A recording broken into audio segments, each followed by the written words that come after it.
welcome back to my channel. I am Messi in case you don't already know, and in today's video I'm going to be showing you how to achieve a color patch, which is also called a skunk stripe wig. Alright, I'm going to show you how I got to achieve this beautiful wig I have on. If that sounds like something you want to see, then make sure to keep on watching. Love you. Mwah.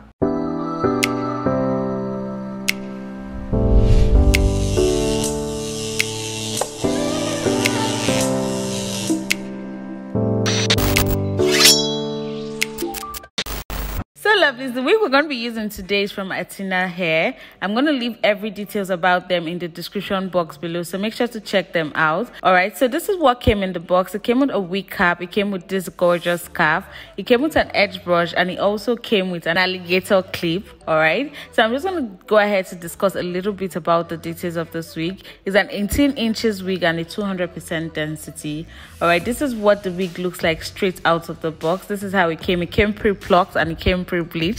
Alright, so I'm going to show you the inside construction of this wig. It comes with 4 wig comb, it comes with an adjustable strap, and it also comes with an adjustable elastic band, which is also removable. So if you don't want the elastic band, you can go ahead and remove it easily without having to cut it off. I think that's a plus if you ask me. So you can actually also go ahead and put it in whatever hook you want, and also just go ahead and remove it.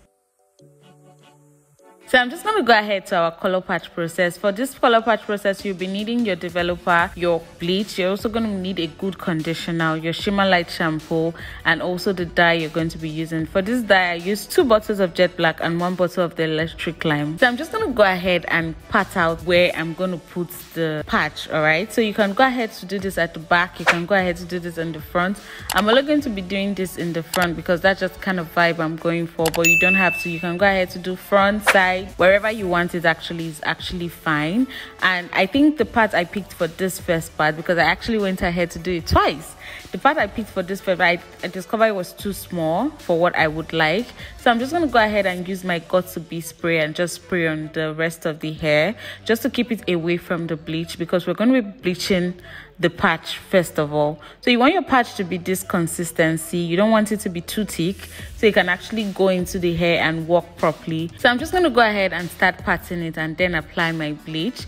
Alright, so this is why you want the bleach runny, because you're not bleaching a knot. Because when you're bleaching a knot, you don't want it to be too runny so it doesn't slip through, but you want this to be runny so you can go through every strand of hair that you're going to be putting it. And I'm just going to go ahead and wait for about an hour or so. I think I waited an hour 30 minutes for this to bleach to this color. So for this color it's fine, but I actually wish I bleached twice. If you want your hair color to be like very vibrant, I advise you actually bleach twice. I'm just going to go ahead and show you guys, because I actually went in and bleached again. So I'm going to show you guys the difference between bleaching once and bleaching twice. Alright, so I'm just going to go ahead and take my black dye and just put that on the roots, because I wanted the roots to be black before my patch begins. You can decide to go ahead and make your patch just comes through from the roots, but I wanted my roots to be black, then the green start progressing, if you get what I mean. So it depends on what vibe and what you want. I didn't want the whole patch from the root situation. So I'm just going to go ahead and apply that green on the hair we've already patted out, that we've bleached already.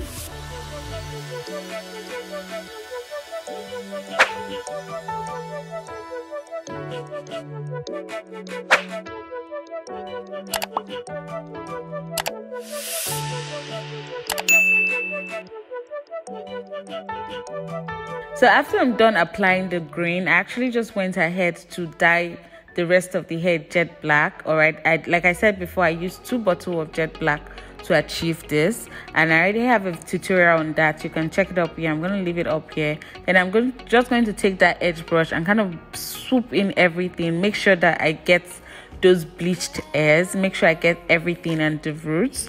Alright, so if you're not going to do the root process, that brush should contain a green dye right now, and you use that brush to just swipe it off, because you want to make sure every bleached hair is covered, so you don't end up having strands of bleached hair. So this is what it's looking like immediately we were done bleaching it. I didn't like it. It wasn't given, it wasn't enough. So I just went ahead to bleach some hair again, because I just wanted it to be more. I just felt it wasn't enough. enough. It wasn't what I wanted. So now I'm just gonna go ahead and use my clear film to protect the rest of the hair. This is because I've already dyed the rest of the hair and I didn't just want it to all be for nothing, you get? So I just went ahead, covered that hair with clear film, and I went ahead to bleach it again. So I'm going to show you the color I achieved with this one, because I went ahead to bleach this hair twice. The color for this one came out more vibrant than the first one. So this is what it's looking like. So I used those 2 lines on my canvas head as a parameter for how big I wanted my patch to be. So if you can see those 2 lines, you can see the patch is corresponding with those 2 lines at the canvas head. So now I'm showing you the difference between bleaching once and bleaching twice.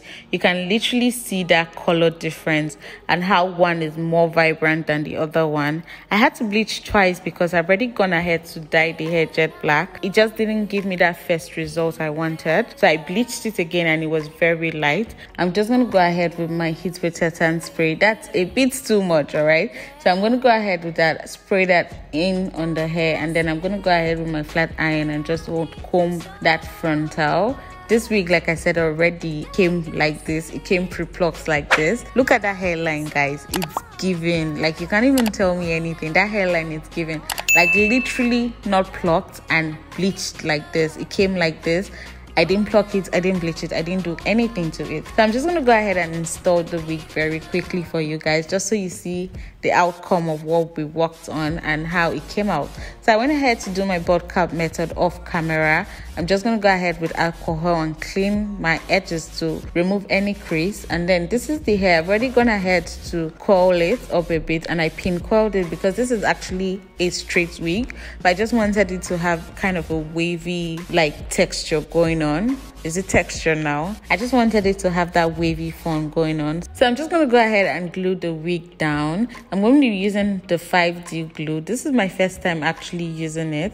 Well, it's not bad, but I'm not in love with it yet. I'm just still trying to figure it out. So I just went ahead to make sure that glue dried very clear. All right, I didn't let it dry very well, but please, if you're doing it, make sure it dries very well, because when it doesn't dry clear, what happens is that it comes out. I don't know if you can see that side I'm combing. That's the only side I didn't dry very clearly. So you want to make sure you spread it out very thoroughly and wait for it to turn clear before putting your wig on. So I'm just going to go ahead and cut off the excess lace. Guys, I made a mistake with this wig when installing it. I actually pushed one side too forward and the other side too backwards, which I noticed a whole lot later on. But because I used glue, I couldn't go ahead to remove the wig because it's glued down. If it was got to be spray, I could easily go ahead to remove it. But with glue, it's just, you can't actually just easily go in. So that's why I left it like that. But it still came out bomb though. It still came out really pretty. So I'm just going to go ahead and take my edges out. I just had to do 2 very cute swoop at the side.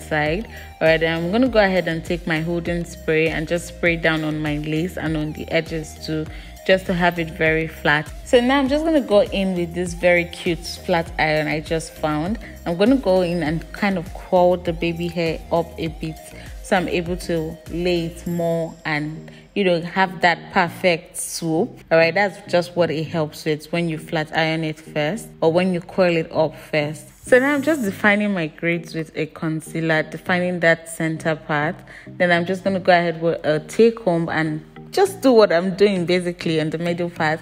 So this is what the hair is looking like when we were done with the middle part. But because of that mistake I made earlier on, the other side wasn't giving as much as the other side. So I noticed there was a bit of difference. So I just went ahead to style the hair with the side part. So guys, if you ever do an error like mine, the way I made this error, just go ahead and turn it into a side part. Make sure you do it to a side part that looks very good on you. I actually went ahead to outcomb this in sections. I'm just showing this part, but I did outcomb it in sections so it lays a lot more flatter, and I just went ahead to do a little bit of recoiling on both sides. And yeah, before I forget to mention, I did go ahead to layer this a little bit off camera. I'm still practicing my layering game, guys. I'm almost there. All right, so I did go ahead to layer it a bit myself. This is the final look. This is how it's looking. You can tell this color patch game was like really good. I really loved the color, and I'm really happy I went in again to bleach it one more time. All right, so it looks really good and I'm really happy with the final result. Let me know what you think in the comment section down below. So lovely, that's it for this video. Thank you so much for watching. And if you're watching the end of this video, you already know you're the what? You already know you're the real MVP. Thank you so much for watching, lovelies, and I'll see you in my next week video. Love you. Mwah.